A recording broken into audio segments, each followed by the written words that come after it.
Em tempos de crise, nada mais clichê do que a expressão abalar os pilares da República. Mas foi exatamente o que aconteceu com a delação premiada dos irmãos Batista, da JBS. Os donos da maior processadora de carne do mundo colocaram o presidente Temer e o senador Aécio Neves no centro do escândalo. Imputaram mais crimes a Lula, Dilma e ao ex-ministro da Fazenda, Guido Mantega. E conseguiram imunidade legal em troca da delação num acordo que tem custado muitas críticas ao Ministério Público. Desde que se tornou uma das principais armas da Lava Jato, nunca a delação premiada gerou tanta controvérsia. Essa arma tem sido bem usada? Quais seus prós e contras? Vale a pena o custo de conceder benefícios mais diversos a criminosos confessos em troca das delações? O procurador-geral Rodrigo Janot tem certeza que sim. Como explicou ao reagir às críticas ao acordo feito com os irmãos Batista, abre aspas. Embora os benefícios possam parecer excessivos, a alternativa teria sido muito mais lesiva aos interesses do país. Fecha aspas. Para discutir a delação premiada, sua importância para a Lava Jato e o combate ao crime organizado, recebemos Edilson Mugenô Bonfim, jurista, fundador da Escola de Altos Estudos de Ciências Criminais, e Sergei Cobra Arbex, advogado criminal. Sejam muito bem-vindos. Obrigado. Obrigado, boa noite. Eu queria partir do que disse o procurador da República, Rodrigo Janot. Dessa vez ficou claro que a reação da população não foi muito favorável aos termos do acordo. Não por causa de quem foi delatado, o presidente Temer, do senador Aécio Neves, mas porque os benefícios que os irmãos Batista conseguiram teriam sido altos demais diante dos crimes que eles cometeram. Qual é a opinião de vocês? O que vocês acharam? Então, o vértice sempre recai sobre a questão da popularidade. O mesmo procurador-geral que até então estava sendo festejado, por conta de um benefício ao delator, já é criticado por conta desse resultado que ele foi beneficiado. E foi mesmo. Aliás, e eu quero que o debate aqui hoje, a gente tem que falar em termos de instituições. Me preocupa muito, Mônica, não sei o que pensa o nobre promotor, as instituições enfraquecidas. Existe hoje um certo rastejamento para a opinião popular. O procurador errou, e errou feio, ao não periciar as gravações. Isso está estampado em todos os jornais, a sociedade civil está criticando.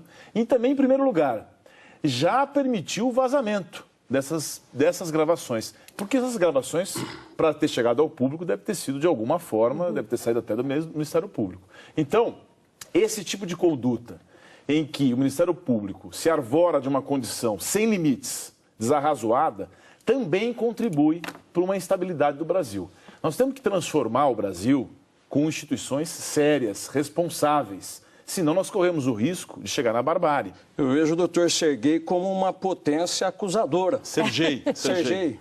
Potência acusadora. Mas a acusação não pode ser qualquer uma. Ela tem que se pautar, assim, por uma pauta ética, evidentemente. O que eu falo em defesa, ainda que não precise, do Procurador-Geral da República? É dele a batuta e a responsabilidade de conduzir as investigações do maior escândalo, não é da história brasileira, provavelmente mundial, de corrupção. Se ele pericia, iam dizer que a perícia era insuficiente. Antes mesmo de haver perícia, um dos investigados já ofertou a própria perícia. O senhor é advogado e sabe, nunca, jamais a perícia dirá a verdade para o advogado, porque o advogado sempre estará contra aquilo que vem em detrimento do seu cliente. Se enrola, se protela um pouco mais o Procurador-Geral da República para fazer perícia, fazer outras provas, numa fase ainda embrionária de tudo, isto vai vazar, isto vai comprometer a investigação. Quem acompanhou um pouco mais viu que o Procurador-Geral da República e o Ministério Público levaram isto até a última hora. Quando mais não podia, então a coisa veio a público. Há de se saber o que é a função do Ministério Público e dessa, se o senhor me permite, eu conheço um pouco, já são algumas décadas. Eu conheço bem também e eu respeito, sei da questão ética que você mencionou aqui e também da minha parte a ética jamais faltará. Então, da mesma forma que eu respeito, eu também exijo respeito. Não admito esse tipo de colocação, até porque, refutando essa questão semântica que o senhor coloca aqui, é clara a irresponsabilidade de um procurador-geral da Justiça, que é chefe do Ministério Público Nacional, em não fazer uma coisa básica, que é uma perícia de uma gravação. Mas essa delação... E dando como certa já antes de mesmo você ter essa certeza da gravação. Você mesmo trouxe uma notícia aqui, Mônica, que essas perícias vão demorar mais de um mês. A Polícia Federal divulgou isso agora. E é claro que não é uma questão só econômica, financeira e social. É uma questão decente, sim. Então, é por isso que eu digo, e respeito o Ministério Público, assim como também não posso falar muita coisa, porque a minha instituição, OAB, também tem dificuldades institucionais. Tudo por conta da vontade de agradar a população. Então, ao invés de se questionar de maneira contundente a atitude do Procurador-Geral, abrindo até mesmo uma investigação, e para isso que tem o Conselho Nacional do Ministério Público, é claro que ele não está afeito a esse tipo de jurisdição. E teve gente que já foi contra nesse país os Conselhos Nacional da Justiça e do Ministério Público. Claro que tem que ter fiscalização. Essa história de quem não deve não teme é uma construção ideológica do Ministério Público que atrapalha o Brasil. Porque eles são importantes, eles são fundamentais, mas quem não deve, teme sim, porque uma carreira, uma vida pode ser destruída e depois não ser comprovada. Então é necessário que a gente ponha os pingos nos is, ou melhor, entre aspas, o foco da questão. Não é questão de retórica, promotor. A questão de foco. Por favor, não sou promotor. Hoje eu sou procurador de justiça e venho aqui na condição de jurista. Não venho, ao contrário do meu nobre colega, defendendo uma instituição. Eu não venho defender o Ministério Público, eu venho dar uma visão jurídica que eu creio que deva imantar a situação. Quem não deve não teme ou não temer? Nós devemos... Aguarde um minuto, por gentileza. Aguarde um minuto. Não, isso foi o discurso que eu vi até agora. Agora é minha vez. Agora é minha vez. Posso introduzir um outro tema que pode ser bastante controverso? Isso é minha vez. Este era o seu discurso ao atacar o Ministério Público. Com que legitimidade? Quem lhe deu esse direito? O direito que eu tenho como advogado, claro que eu tenho. Onde está escrito isso? Doutor, o senhor transforma... Qual a norma infringida? Mas veja uma coisa. Qual a norma infringida? Está clara. Não, aqui não pode ser palanque. Isto é político. Não. Isto é político. O senhor defende uma perícia... Não, agora o senhor está falando... Não, mas não é problema. Deixa eu falar uma coisa. O importante não é o debate da retórica, e nem estou dizendo que o senhor está fazendo isso, mas eu só acredito na transformação pelas instituições. Mas ninguém está dizendo o contrário. O senhor ataca um homem, que é o procurador-geral, e fala em instituição. Eu não ataco o homem. O Ministério Público, a instituição está andando em bloco. Eu vou além. Não é só na Lava Jato que o Ministério Público tem exagerado no Brasil inteiro. Você tem problemas seríssimos de atuação. Agora eu entendi porque o senhor não quer o julgamento do público. O senhor fala isso em público, do povo, da sociedade. Não, eu sou entusiasta do povo. Não. Fale isso em público. Todo o poder emana do povo, mas não significa que as instituições não devam funcionar a contento e dentro das regras democráticas e legais. A questão é que as regras do direito são um pouco misteriosas para o povo, né? E aqui, exatamente. O povo tem dificuldade de compreender. Alguém que está ouvindo vai pensar assim, o advogado criminal defende alguém que fez coisa errada e o promotor defende a sociedade. Ambos, aliás, o procurador-geral falou, eu fiz um juramento. O advogado também faz um juramento de servir a sociedade e defender o Estado Democrático de Direito. E eu quero só falar uma coisa, Mônica, que é importante. Eu não estou falando só bem da minha estrutura, que como advogado eu carrego a responsabilidade inerente à minha função. Mas a minha própria entidade, a OAB, também falha em não ter uma atitude contundente com relação ao Ministério Público e prefere jogar para a plateia a questão do impeachment. A questão é o seguinte, deixa eu jogar um outro tema que eu acho bastante importante aqui na nossa discussão.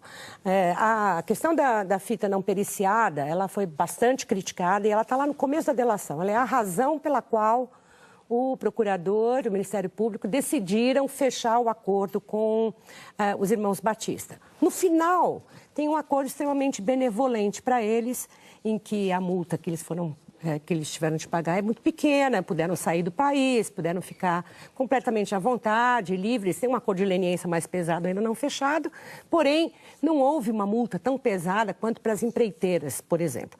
Então, o que a população estranhou, e aí sim, acho que a opinião da população pode ser bastante importante num caso desses, é por que alguém, só porque delata tantos crimes, sai completamente impune, e você tem outros presos lá em Curitiba, por exemplo? Eu não sou daqueles... Qual é como é que vocês avaliam esse resultado, o resultado dos benefícios obtidos pelos irmãos? Eu não sou daqueles que comungam de que a delação premiada seja inconstitucional. Eu até acho que ela tem uma inteligência legislativa interessante. Nos Estados Unidos ela tem mais autonomia. Por isso que eu volto a dizer, o debate interessante é uma regulamentação acerca da delação premiada. Você precisa ter até mais autonomia do Ministério Público. Porque quem decide, ao fim e ao cabo, é o juiz. Quem homologou esta desastrosa precipitação, esse assodamento, foi o ministro Fachin, que, aliás, errou. Errou em fazer isso. Posso gostaria, só para concluir, que esse processo todo tem que ser regulamentado e também as gravações têm uma série de discussões aí acerca da situação do delator. Porque ele, como chefe da organização, porque em tese ele poderia ser considerado como chefe. Você tem até um artigo na legislação, na Lei 12.850, que fala que a pessoa que é o chefe não pode deixar de oferecer denúncia contra ele. Eu me lembro bem de quando a lei das organizações criminosas foi aprovada, nós temos uma série de debates aqui sobre isso, e a intenção, na época, ainda não utilizada pela Lava Jato, era exatamente a possibilidade de você chegar à chefia de organizações criminosas, ou seja, delata-se para chegar à cúpula, né? E essa então... Aliás, além da questão dos benefícios, eu pergunto, a essa altura, o que é a cúpula da organização criminosa? Eu primeiro gostaria agora de sair em defesa de mais um membro agora do Judiciário, o ministro Fachin também.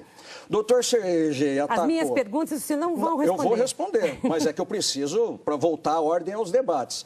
O Ministério Público atacado na figura do seu chefe, o Judiciário, e o doutor fala em instituições, mas um colega dele, que é professor dos jovens advogados, dentre eles ele, doutor René Ariel Dotti, mostrou como é que os próprios advogados... No caso da Lava Jato, afronta o próprio Poder Judiciário. Não se vai dar exemplo de respeito às instituições afrontando-as. Eu sinto muito, mas não é isto que pensam os seus professores. Não, minuto, agora é minha fala. Agora é minha fala. Minutinho, Sergei. Com relação a chegar à cúpula, quando na história do Brasil ou do mundo, me traga um exemplo dos Estados Unidos, então, que o senhor falou, que foi delatado o presidente da República, ex-presidentes como agora. Isso se chama colaboração premiada. Aliás, a lei nem fala em delação, isso é uma manipulação semântica. A lei fala em colaboração premiada. É a primeira vez que o criminoso presta um serviço à sociedade depois de já tê-la judiado tanto. Então, chegamos à cúpula, eu acho a cúpula o seguinte, está aí. Esse debate é muito interessante e retoma um outro debate que, obviamente, é muito controverso, que é a vocação do Ministério Público. O Ministério Público não tem vocação para investigar.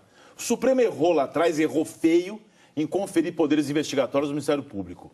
Nós vamos ter a última fronteira que separa nós, cidadãos, povo, da criminalidade, se chama polícia, que está estruturada no Brasil inteiro. São mais de 5 mil municípios e eu não estou atacando a instituição, estou atacando um membro da instituição e falo com todas as letras. Não tenho esse tipo de problema. E você tem uma polícia que hoje é desestruturada. E essa polícia que tem vocação para fazer isso. Fazer investigação, fazer essa questão de gravação. Isso tudo tinha que ser feito de outra forma. Então, você tem sim um assodamento, causou um grave problema institucional do Brasil. E eu não estou dizendo que não tenha que investigar. Pode até ter e não seja um precedente tão comum. Mas tinha que ser feito dentro da ordem e da lei. Porque senão nós vamos caminhar sempre para uma situação em que todo mundo vai ser questionado. E aí entra a história do quem não deve não teme, que prejudica a ordem jurídica. Sabe por quê? Porque senão nós não vamos fazer aquela pergunta que todo mundo faz. Ah, e se fosse o seu filho vítima de crime? Inverte a pergunta. E se o seu filho fosse acusado? Você ia querer ter um advogado respeitado, que tem o direito sim de intervir, isso não é afronta. A advocacia merece... Vamos voltar ao nosso tema. Nós já sofremos os nossos filhos no assalto aos cofres públicos. Eu não vou por hipótese, eu estou dizendo que nós sofremos. São milhões de desempregados, são milhões de assaltados. Esse o senhor está defendendo. O Ministério Público não prende por quê? Atacando. O senhor não é investigador. Por que o Ministério Público não prende? Mas não prende porque ele não é polícia. O senhor não sabe diferenciar as funções. Mas quer ser polícia. Ele pede a polícia. Ele pede a prisão. Não, o senhor está confundindo as funções. Calma, que aqui não é tribunal aqui. É um programa de debate, não é um tribunal. Vocês não precisam debater como se estivesse na frente de um juiz. Eu não sou. O que eu queria mesmo era discutir a questão dos benefícios dados à família Batista, aos irmãos Batista, e que foram muito mal recebidos pela população. Isso eu posso explicar dentro do Ministério Público. O que acontece é o seguinte, há de se analisar sempre a novidade que traz o criminoso em matéria de prova, quem ele delata, o que se pode trazer de bom para a apuração criminal. É a primeira vez, nenhum outro até então, trouxe provas concretas contra presidente e ex-presidente da República. Ou nós tratamos isso com a seriedade que tem, ou nós vamos ficar tratando de interesse privado. Isso tem interesse público. Hoje eu li uma matéria muito bem feita por um grande economista que diz que o que se foi assaltado no Brasil nos últimos anos dava para reconstruir a Europa destruída da Segunda Guerra Mundial. Na sua opinião, o benefício estava ajustado? A defesa de um cidadão considerado bandido, que é responsável por esse assolamento desse dinheiro enorme, são bilhões, e está sendo colocado como um coitado. Ele não é um coitado. Mas ninguém falou ele é um que é homem. Coitado. Não, ninguém corre falou risco que é de vida. coitado. Quem Ninguém corre de risco somos nós. Não, ninguém, a gente tem. Ninguém se falou você que é não coitado. tem uma proporcionalidade daquilo que foi feito e em cima daquilo que foi o resultado e a delação premiada esse é o resultado. A delação premiada tem, mas ainda de forma esse é o resultado. Ainda de forma precoce, sem estar conclusivo. Nós deveríamos voltar ao que era antes, que não se apurava nada? Não, promotor, não estou dizendo isso. Mas não sou promotor aqui. Acho que a esta altura da Lava Jato, a esta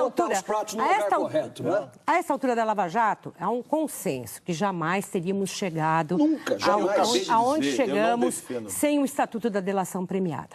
Eu pergunto a vocês duas coisas. Primeiro, não foram os advogados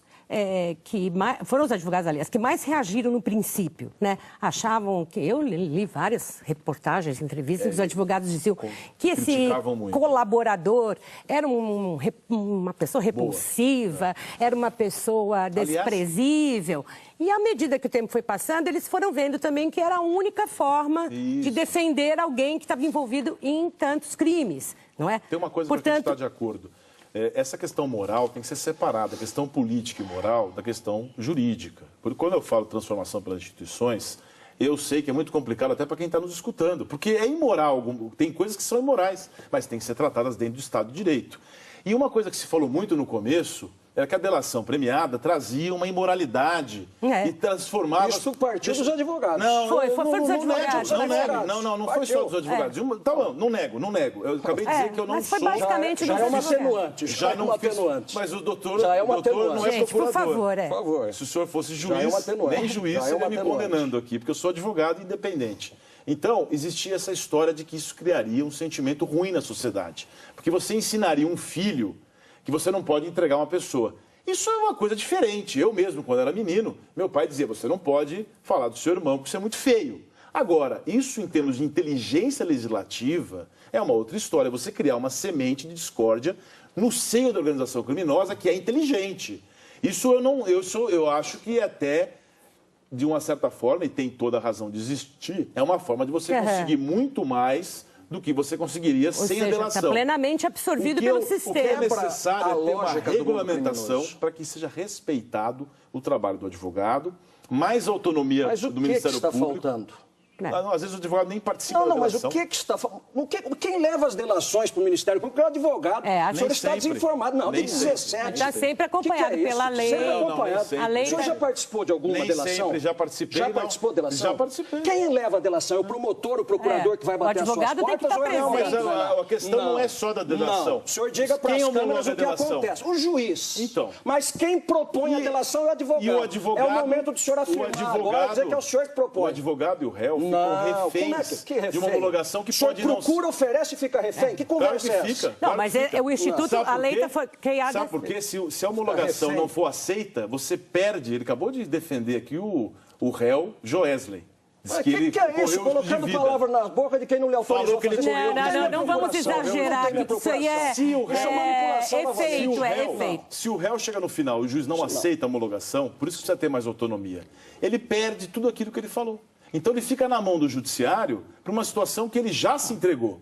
Então é uma situação que precisa ter mais regulamentação. O Brasil se acostumou a assistir às delações premiadas de envolvidos na Lava Jato, no Petrolão e agora no Friboizão, sei lá como é que vai ser o nome. E a verdade é que eu pergunto se há uma diferença de estilo na maneira de conduzir as delações e os julgamentos entre a Lava Jato em Curitiba e a Lava Jato em Brasília, entre a Procuradoria-Geral da República e o Ministério Público de Curitiba, entre os juízes do Supremo e o juiz Sérgio Moro.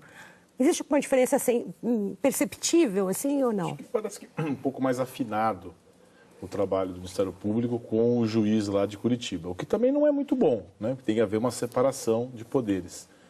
Mas, de toda forma, o que a gente tenta passar e de uma maneira pedagógica para quem está nos ouvindo também, é que nós propugnamos pela legalidade, até para que não haja uma anulação no futuro por conta de erros cometidos agora nessa fase. É uma fase muito importante, essa fase de inquérito.